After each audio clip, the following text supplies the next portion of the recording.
Olá pessoal, hoje é quarta-feira, 10 de dezembro de 2025, e nosso querido amigo, nosso irmão, Laith Maroff, está aqui conosco. Bem-vindo de volta, Laith. Bom estar com você, Nima.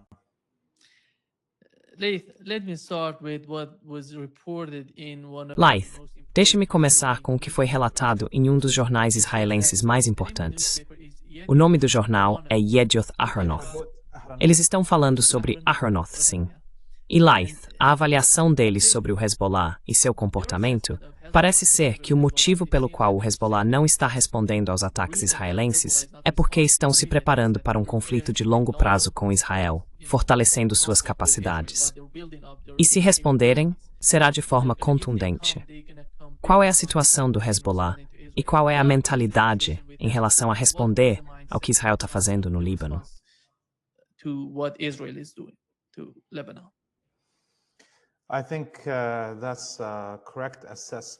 Acho que essa é uma avaliação correta. O Hezbollah não iria responder a cada pequeno ataque que vem acontecendo desde o cessar-fogo. Era necessário fazer várias coisas. Uma delas era mostrar à população do Líbano que qualquer que fosse a tentativa do governo, ela não teria sucesso.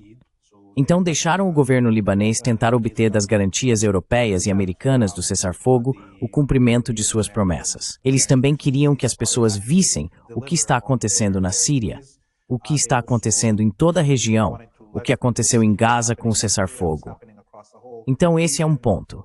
Eles queriam garantir que a população libanesa, como um todo, entendesse que não há outra forma de lidar com os sionistas a não ser derrotando-os militarmente.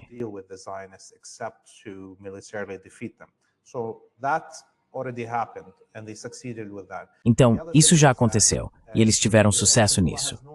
A outra questão é que o Hezbollah não tem interesse em voltar a um confronto militar com os sionistas, a menos que haja um desfecho final que garanta que a guerra e os ataques constantes não recomeçarão. Então, neste momento, o Hezbollah está se fortalecendo. Reconstruiu suas capacidades, reabasteceu seus recursos, reorganizou suas estruturas militares, instalou novos líderes que são desconhecidos dentro de seus batalhões e está pronto para um confronto total, um que colocará os sionistas em seu devido lugar para que possam retornar à situação anterior a 2023. Sabe como se chama isso? Dissuasão.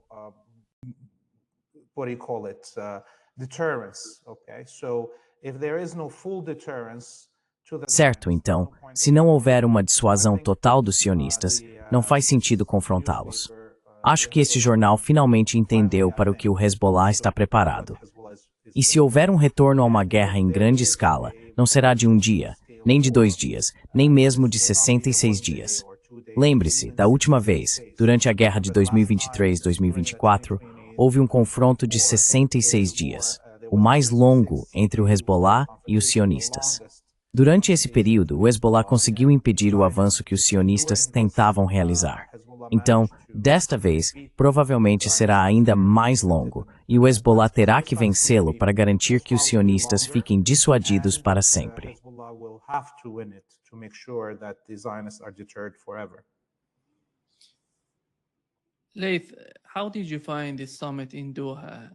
Laith, como você avaliou esta cúpula em Doha? Com todos esses eventos e potências regionais se reunindo para dialogar, como você avalia o resultado ou o propósito de realizar uma cúpula como essa em Doha, no Catar? Isso é importante. É importante para o futuro da resistência, porque isso traz um tipo de comunicação dentro do mundo muçulmano, que na minha opinião é importante. Mas quando se trata da resistência, qual é o resultado disso?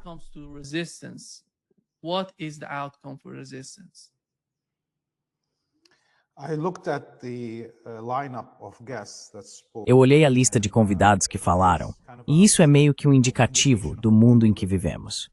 Quando você tem Francesca Albanese, a relatora italiana das Nações Unidas sobre os Direitos Palestinos, participando da mesma conferência que Abu Muhammad al-Julani, o líder do HTS, que controla partes da Síria neste momento, isso realmente mostra o quão distorcido é o mundo em que vivemos. Que alguém das Nações Unidas esteja disposto a sentar-se com um terrorista um decapitador na mesma conferência. Isso é uma coisa. A outra coisa que notei foi a apresentação do ex-ministro das Relações Exteriores do Irã, como é mesmo o nome dele. Tá me fugindo. Javad Zarif, Zarif, sim, Javad Zarif. Javad Zarif, yeah. Zarif, yes, Jawad Zarif. And I thought that was the most important. Achei que essa foi a apresentação mais importante na cúpula de Doha, porque Javad Zarif parecia ter deixado de lado toda a linguagem diplomática pela qual era famoso. Ele falou de forma direta diante dos monarcas e governos do Golfo, lembrando-os de que esses países do Golfo pagaram a Saddam Hussein dezenas até centenas de milhões de dólares para cometer genocídio contra o Irã e tentar destruí-lo após a Revolução Islâmica. E quando Saddam Hussein mais tarde se voltou e ocupou o Kuwait, ele chegou a ligar para os iranianos e dizer: "Ei, podemos ser parceiros e tomar toda essa região juntos." O Irã rejeitou isso e apoiou a libertação do Kuwait. Então isso foi o mínimo do que Zarif disse. Na verdade, foi a coisa mais educada que ele disse a uma plateia composta principalmente por pessoas do Golfo que estavam ali sentadas.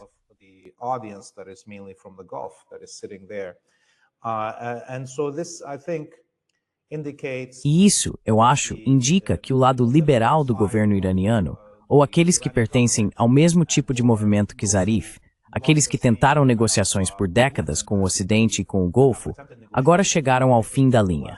E agora todos percebem que o Irã precisa se defender. Não há negociações com o Ocidente genocida ou com seus vassalos locais. Isso é muito importante.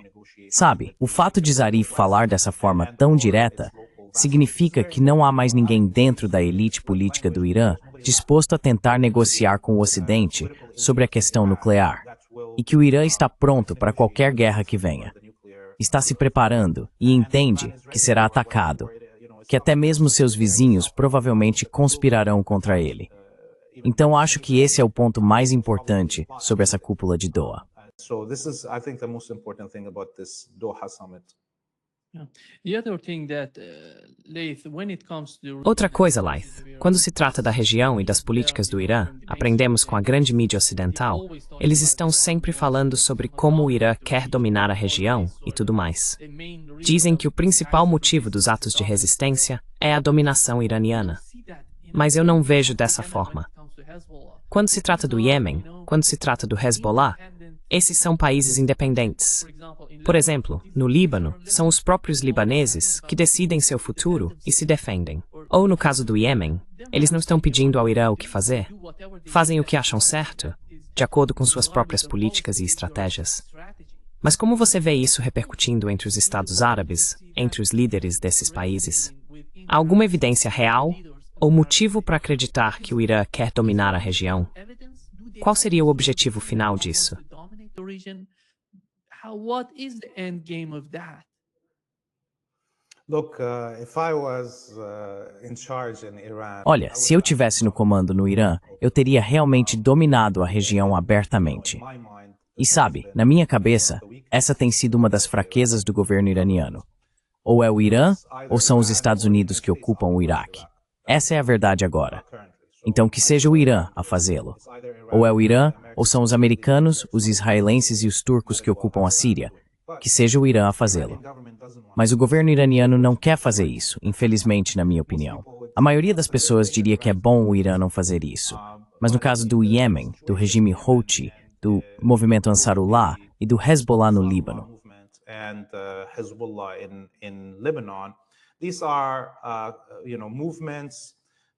esses são movimentos que realmente têm poder em seus próprios países, que podem influenciar a direção de seus estados, que se fortalecem por conta própria e não precisam que o Irã intervenha para garantir que os americanos não ocupem.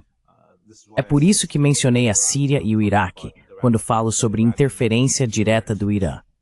O que, na minha opinião, novamente eles deveriam fazer.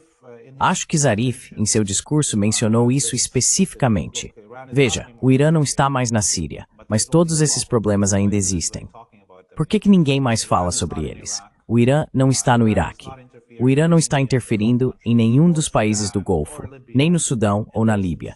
E todos esses lugares estão em chamas. Então, o genocídio continua em Gaza e o Irã não está intervindo.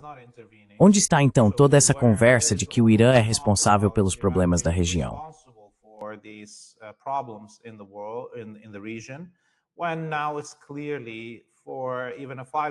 Agora está claro. Até uma criança de 5 anos pode perceber que Israel e os americanos por trás deles são o principal problema no mundo árabe e muçulmano como um todo. De Mauritânia à Indonésia, qualquer problema pode ser atribuído a Israel e aos Estados Unidos. E não é uma conspiração.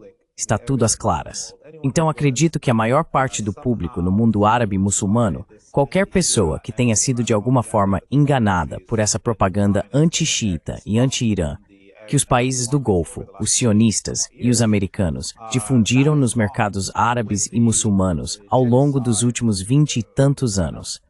Já superou isso agora, com o genocídio sendo perpetrado de forma tão pública.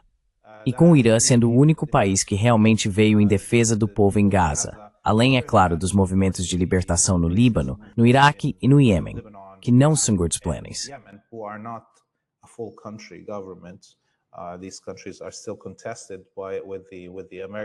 Esses países ainda são disputados pelos americanos e pelos sionistas.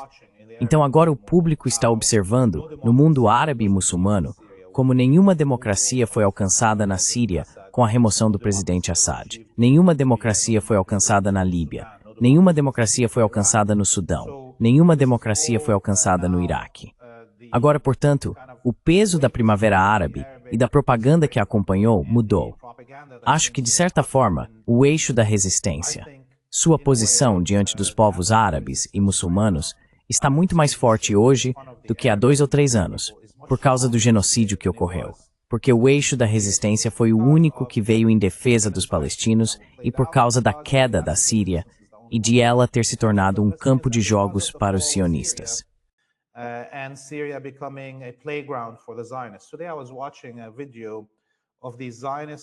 Hoje eu estava assistindo a um vídeo desses rabinos sionistas israelenses no meio de Alepo, profanando uma sinagoga judaica síria, que havia sido protegida pelo governo sírio por décadas, desde que os cidadãos judeus de Alepo partiram para Nova York. Aliás, a maioria dos judeus sírios nunca acabou indo para Israel. Eles se recusaram a ir para lá. A maioria está em Nova York ou em Montreal, no Canadá. Mas ver esses israelenses andando livremente sob a proteção do HTS na cidade antiga de Alepo, entrando nessas sinagogas preservadas, isso mostra, é claro, quem está no controle. E acho que todo árabe e muçulmano que assiste a esses vídeos de sionistas desfilando dentro da Síria está percebendo quão tolos foram por terem apoiado os protestos do HTS.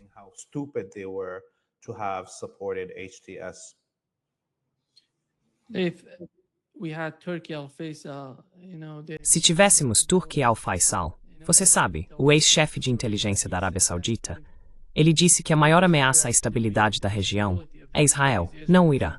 Isso vai ser o caso da estratégia deles, da política deles? Ou isso é algo novo? Porque eu nunca ouvi isso vindo da Arábia Saudita antes. O que está se passando na mente das pessoas, ou da liderança na Arábia Saudita?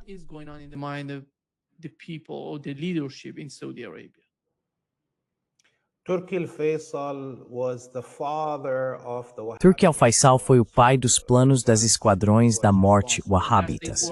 Ele foi responsável por, bem, essa é a parte importante, Laith. Sim. Ele foi responsável por construir Al-Qaeda, o Estado Islâmico no Iraque, o ISIS, o HTS. Ele é o principal operador dessas esquadrões da morte wahhabitas ao redor do mundo.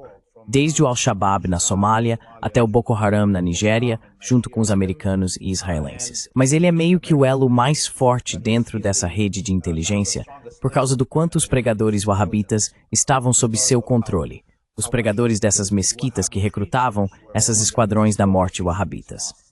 Agora, vou encarar as palavras dele na cúpula de Doha com um certo ceticismo.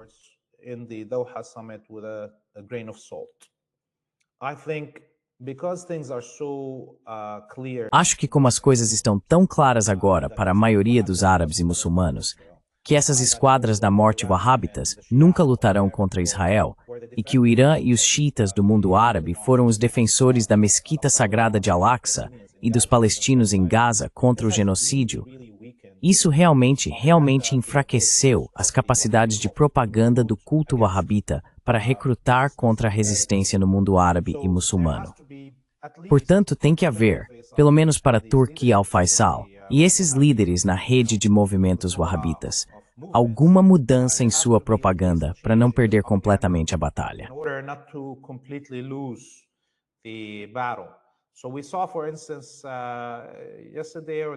Então vimos, por exemplo, ontem, ou anteontem, sim, foi ontem, talvez 2 dias atrás, a comemoração da queda de Damasco para o HTS. Vimos esse novo exército sírio desfilando em Damasco e marchando ao som de cantos sobre a libertação da Palestina, certo? E os sionistas supostamente reclamaram publicamente disso. Agora, na minha cabeça, é claro, esses membros do HTS, no mesmo dia estavam passando por vilarejos no sul da Síria, cruzando com as forças de ocupação israelenses e apenas os saudando, certo? Então os sionistas reclamam da banda marcial e dos cantos pela Palestina feitos pelo HTS, algo que provavelmente os próprios sionistas pediram ao HTS para fazer, para que parecessem de alguma forma pró-Palestina.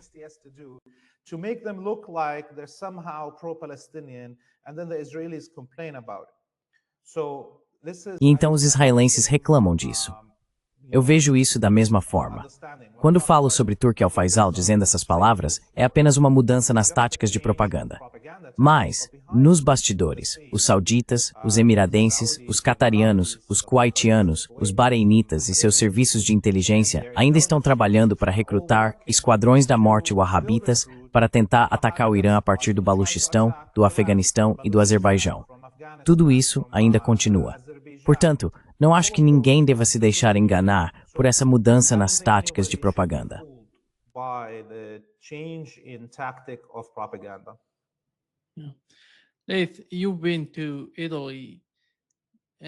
Se você já esteve na Itália, e sabemos que na Europa, em Doha, um dos representantes naquele painel que você mencionou, Javad Zarif, fazia parte dele, a senhora, se não me engano, era italiana. Ela disse que a primeira prioridade para a Europa é a Ucrânia, e nem sequer mencionou o Oriente Médio. Então, o que está acontecendo na Europa, na sua opinião? Você vê algum tipo de divisão entre o povo e a liderança lá? E quão drástica é essa divisão, se for o caso?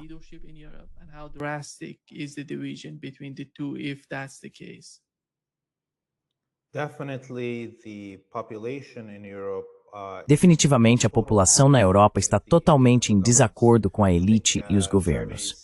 Acho que pesquisas realizadas na Europa mostraram que até mesmo a população mais exposta à propaganda, na Alemanha, por exemplo, vê a entidade sionista como inimiga. Acredito que quase 2/3 da população na Alemanha são contra a colônia sionista e o que ela está fazendo. Isso é enorme. E o mesmo vale para a maior parte da Europa, certo? Agora, o problema que enfrentamos como pessoas desta região é que as populações na Europa, os serviços sociais que elas têm, saúde, educação, transporte, seja o que for, são na verdade todos financiados pelo saque de recursos da Ásia, da África e da América Latina.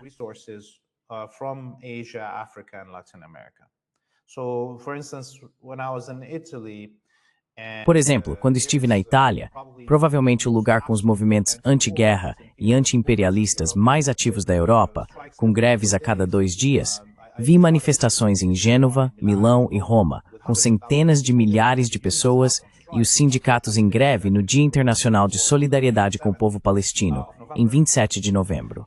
Mas isso não se traduziu em nenhuma ação radical. Esses sindicatos querem o fim do genocídio em Gaza, mas não tem problema com o gás e o petróleo saqueados da Líbia, que mantém o aquecimento ligado na Itália. Há uma contradição aí.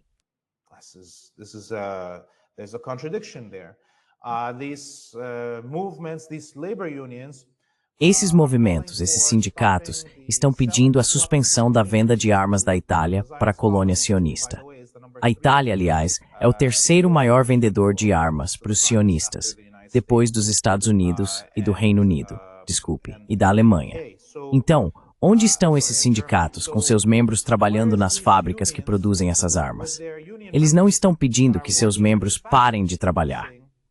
Essas fábricas não entraram em greve naquele dia, embora todos os outros sindicatos e todos os ramos desses sindicatos tenham parado. porque os trabalhadores dessas fábricas de armas pertencem aos grandes sindicatos que estavam em greve naquele dia. belong to the major unions that were on strike that day. Those branches of those unions didn't go on strike. Esses ramos desses sindicatos não entraram em greve.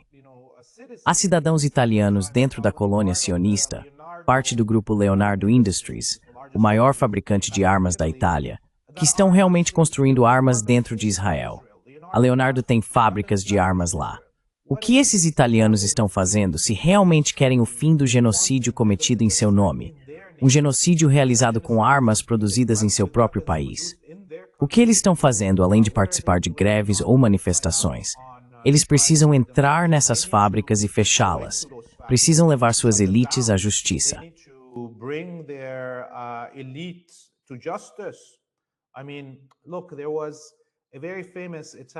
Quer dizer, veja, havia um chefe italiano muito famoso. O nome dele é Chef Rubio. Acho que ele é o chefe italiano mais famoso da história moderna. Ele tinha todos esses programas de TV. Um deles foi traduzido para mais de 40 idiomas e exibido no Discovery Channel e em outras redes ao redor do mundo. E esse homem, bandidos sionistas, armaram uma emboscada na frente da casa da mãe dele e o espancaram quase até a morte. Nem a polícia foi atrás das pessoas que fizeram isso, nem o sistema de justiça. Na verdade, os ativistas na Itália simplesmente o abandonaram. Dá para imaginar isso? Ok, então digamos que o sistema de justiça não vai funcionar.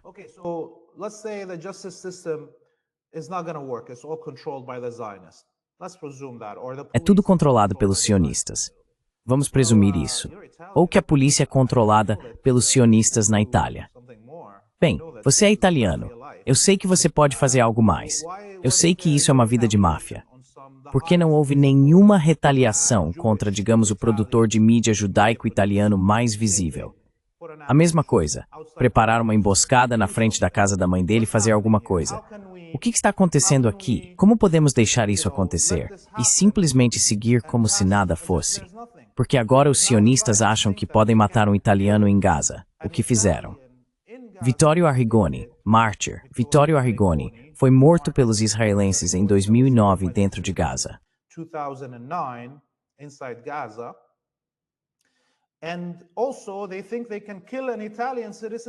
E além disso, eles acham que podem matar um cidadão italiano dentro da Itália, e que nem o governo italiano, nem o povo italiano se importarão em retaliar. Então esses são os limites, infelizmente. E se eu fosse a fascista Meloni, a presidente, eu não me importaria com o que meu povo pensa.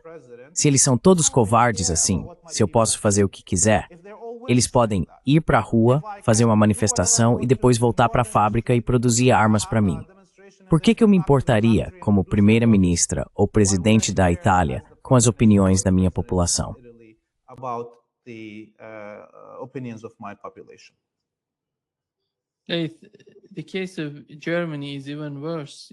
O caso da Alemanha é ainda pior. O novo chanceler da Alemanha diz que quer apoiar Israel pelo tempo que for necessário. Qual é a sua compreensão do que está acontecendo na Alemanha? Parece que toda vez que há um genocídio, eles fazem parte dele. Quem é o inimigo da Alemanha no Oriente Médio que a faz sentir-se assim em relação ao povo palestino?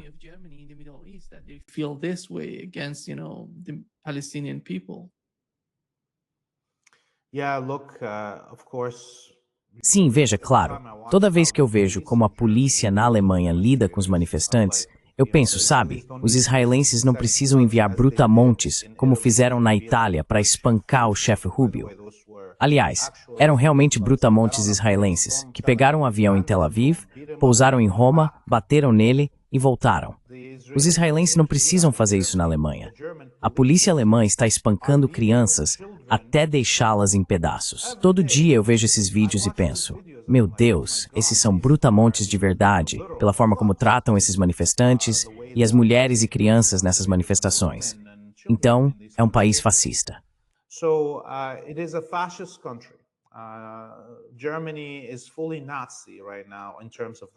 A Alemanha está totalmente nazista agora, em termos de governo.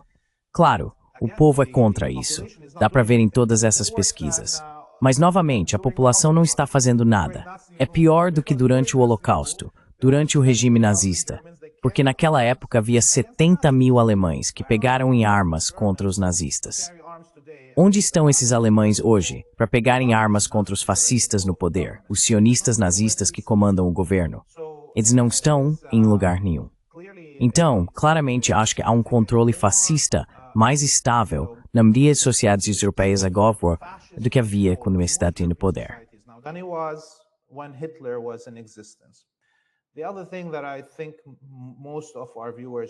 Outra coisa que acho que a maioria dos nossos espectadores não percebe é que os povos árabes foram os primeiros outros para os europeus. Desde o primeiro dia em que um europeu saiu da Europa, para o sul ou para o leste do Mediterrâneo. Nós fomos os primeiros outros. Talvez as pessoas pensem que a divisão principal do racismo é entre brancos e negros. E isso pode ser verdade nos Estados Unidos. Mas a verdadeira cisão do racismo nas sociedades europeias é entre árabes e europeus. E na maioria das vezes, quando vemos essas populações europeias sendo pesquisadas, dizendo que são contra o genocídio ou a favor da libertação palestina, é aí que para. Elas não querem ver um povo árabe unificado. They don't want to see a unified Arabic people. They'd rather support the... Eles preferem apoiar os contras curdos na Síria, tentando construir uma colônia etnicamente segregacionista, em estilo de apartheid, e realizar uma limpeza étnica dos cristãos assírios e muçulmanos do nordeste da Síria, e descer para lutar armados. Quero dizer, conheci pessoas assim na Itália. Elas foram para o norte da Síria, pegaram em armas sob a bandeira da CIA ao lado do XMPG. Mas não pegarão em armas, nem irão para a linha de frente na Palestina, porque, em suas mentes, o limite é que o árabe é um monstro. O árabe é o inimigo supremo, o primeiro inimigo deles. Certo, os povos árabes. Portanto, a Palestina é deixada de lado, afastada da unificação e libertação árabe.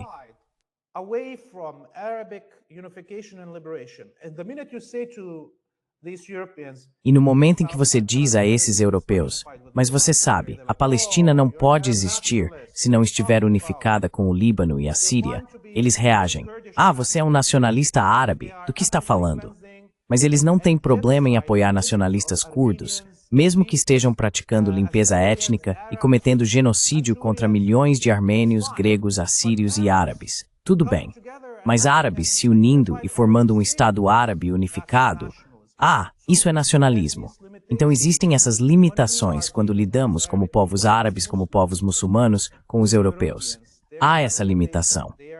Eles aceitam os direitos humanos para a Palestina, mas não aceitam que os povos árabes sejam assertivos e unidos contra o colonialismo europeu. against European colonialism. There is some sort of argument right now as Há uma espécie de debate acontecendo agora, como você certamente sabe, sobre o que está acontecendo, porque a retórica de Donald Trump é que a Europa está se destruindo por causa das políticas de imigração. E quando se trata de imigração, estão tentando exagerar o poder das pessoas muçulmanas na Europa e nos Estados Unidos, de alguma forma. Qual é a política por trás disso? Porque eu não vejo tanta influência das pessoas muçulmanas no governo ou nas políticas. Sabe, quando se trata do Reino Unido, toda vez que você olha para a grande mídia no Ocidente, de esquerda, de direita e até os centristas, todos falam sobre como os muçulmanos estão mudando a sociedade no Reino Unido, por exemplo. Mas não é o caso. E na maioria das vezes, quando falam sobre pessoas muçulmanas, mostram essa imagem de wahhabis ou salafis e dizem que todos são iguais.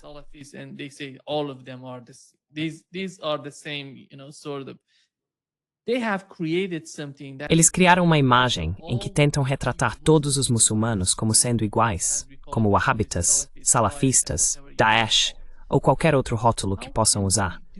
Como podemos responder a isso? Como podemos construir um argumento que ajude as pessoas a entender melhor a situação? Porque muitas pessoas no Ocidente ficam confusas com esse tipo de retórica. Elas realmente não sabem o que está acontecendo. Elas precisam entender a diferença entre os wahhabitas e os muçulmanos comuns. Então, como explicamos isso? E quanto às pessoas que vivem nesses países e estão sentindo muita pressão, qual é a sua opinião sobre isso? What is your take on that? Yeah, obviously the Zionists have been fomenting. Sim, obviamente os sionistas vêm fomentando o ódio contra os povos árabes e muçulmanos há décadas. E isso se intensificou após o colapso da União Soviética, por volta de 1990. Esse esforço para criar ódio contra os muçulmanos, antes disso, os inimigos eram os comunistas, e até mesmo revolucionários árabes e muçulmanos eram rotulados como comunistas, como por exemplo, Mossadegh no Irã, os rebeldes indonésios ou Abdel Nasser no Egito. Todos foram rotulados como comunistas. E, quando o bloco comunista entrou em colapso, vimos essa mudança para o Islã como o novo inimigo. A principal preocupação, é claro, desses sionistas é que as diásporas árabes e muçulmanas se integrem normalmente à sociedade, que se casem, conquistem posições de poder e, como todo mundo, influenciem a sociedade. And like everybody influence society. So they want to make sure that never happens. And Então eles querem garantir que isso nunca aconteça. E o 11 de setembro foi o plano que Turki al-Faisal, junto com os sionistas, criou para, você sabe, impedir essa integração dos povos árabes e muçulmanos nos Estados Unidos especificamente. Dito isso, lembra de toda essa conversa sobre a teoria da grande substituição nos últimos 5 ou 6 anos? Antes do genocídio, eles usavam essa expressão, teoria da grande substituição, e diziam que os muçulmanos estavam tentando substituir os europeus em seus próprios países. A verdade é que a grande substituição já aconteceu quando os europeus invadiram as Américas, certo? Eles mataram 150 milhões de pessoas nas Américas, outros 20 milhões na Oceania e os substituíram. Os europeus são uma espécie invasora fora da Europa. É isso que eles são, infelizmente. Outside Europe. That's what they are, unfortunately. And truth of the matter, nobody wants to go to. E a verdade é que ninguém quer ir para a Europa de merda. Sabe, o Trump fala sobre países de merda. Pois bem, na Europa tem um clima de merda, terras ruins onde não dá para plantar nada e você tem que comer fish and chips e pernas de rã, certo? Ninguém na África quer ir para lá, a menos que esteja sendo bombardeado em seu próprio país. Então o mundo seria muito melhor, não se a imigração da África, da América Latina ou da Ásia para a Europa parasse. Mas se pudéssemos reduzir aquela espécie invasora chamada europeus de volta ao seu habitat natural na Europa. Isso seria considerado ambientalismo anti-imperialista, aliás. Sabe, essa é a verdade. E assim eles projetam sobre o resto da humanidade os males que eles próprios tiveram.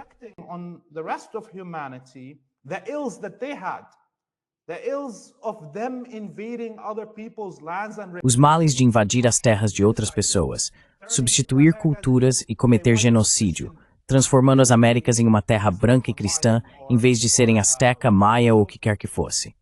Então veja, quando observamos como os sionistas estão surtando, pense em países como a França, onde 30% da população é de origem árabe ou africana. Quantas pessoas árabes ou africanas há no parlamento francês? É 30%. Não é. Eu morei em Montreal, no Canadá. Quebec, como quiser chamar. Lá eles brigam entre franceses e ingleses. E 1 em cada 5 pessoas na ilha de Montreal é de origem árabe, libanesa, marroquina, argelina. 1 em cada 5. Não há uma única pessoa árabe eleita para a Câmara Municipal de Montreal. Quero dizer, isso é racismo puro. Não há nenhum partido em Montreal concorrendo à prefeitura que queira ter um candidato árabe em sua chapa.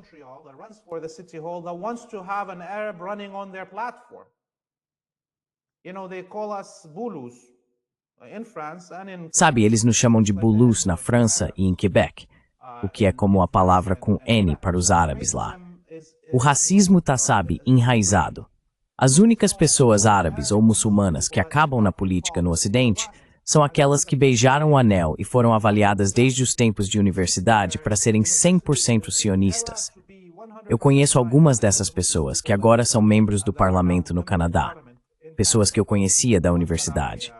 Lembro o quanto eram covardes, o quanto era fácil manipulá-los, o quanto eram famintos por dinheiro e por aparecer diante das câmeras. E agora são membros do parlamento no Canadá, fazendo exatamente o que os sionistas querem que façam. Então, mesmo os políticos eleitos, que são árabes e muçulmanos em países ocidentais, são, em sua maioria, implantes e agentes dos sionistas. Hey, by the way, Donald Trump was talking about Ei, a propósito, Donald Trump estava falando sobre o Canadá ser o 5º estado dos Estados Unidos. Mas olhando para a influência que eles têm sobre o Canadá, política e economicamente, isso é... Bem, oficialmente não é o 5º estado, mas extraoficialmente, de fato, eles fazem parte dos Estados Unidos. Eles recebem muita influência dos Estados Unidos, da sua sociedade. Você acha que isso mudaria as políticas no Canadá também? would change the policies in Canada as well? Yeah, I mean, look, definitely almost all the... Sim, quero dizer, veja, praticamente todos os recursos do Canadá, porque o Canadá é um país rico em recursos naturais e com uma população muito pequena. É um estado de apartheid, é uma colônia. Os povos indígenas, quando você vai às suas reservas, como eles chamam, é basicamente como uma reserva de animais. As condições de vida são tão ruins quanto as dos campos de refugiados palestinos aqui no Líbano. Eles não têm água potável, as terras estão envenenadas. A taxa mais alta de suicídio entre crianças no planeta está no Canadá, entre as populações indígenas. Eles não podiam falar sua língua por décadas. Eram espancados e estuprados nas escolas residenciais. É a mesma história, claro, do que aconteceu nos Estados Unidos. It's the same story, of course, as happened in the United States. But Canada is just a place where... Mas o Canadá é apenas um lugar de onde os Estados Unidos extraem recursos naturais. O petróleo e o gás do Canadá são todos exportados para os Estados Unidos. Toda a costa nordeste dos Estados Unidos funciona com eletricidade proveniente das hidrelétricas de Quebec, Terra Nova e Labrador e Nova Brunswick. Desculpe.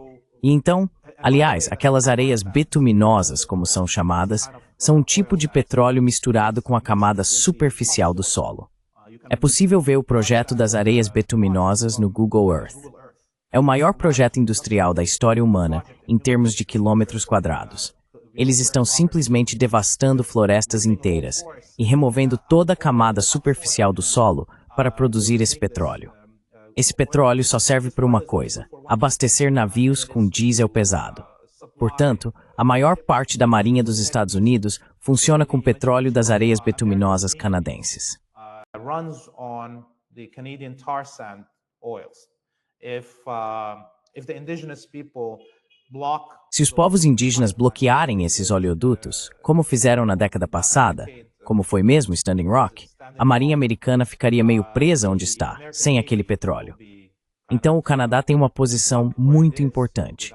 Mais uma vez, a população canadense poderia fazer muito mais se realmente quisesse que seu governo parasse de apoiar o genocídio em Gaza ou de ser uma ferramenta dos imperialistas.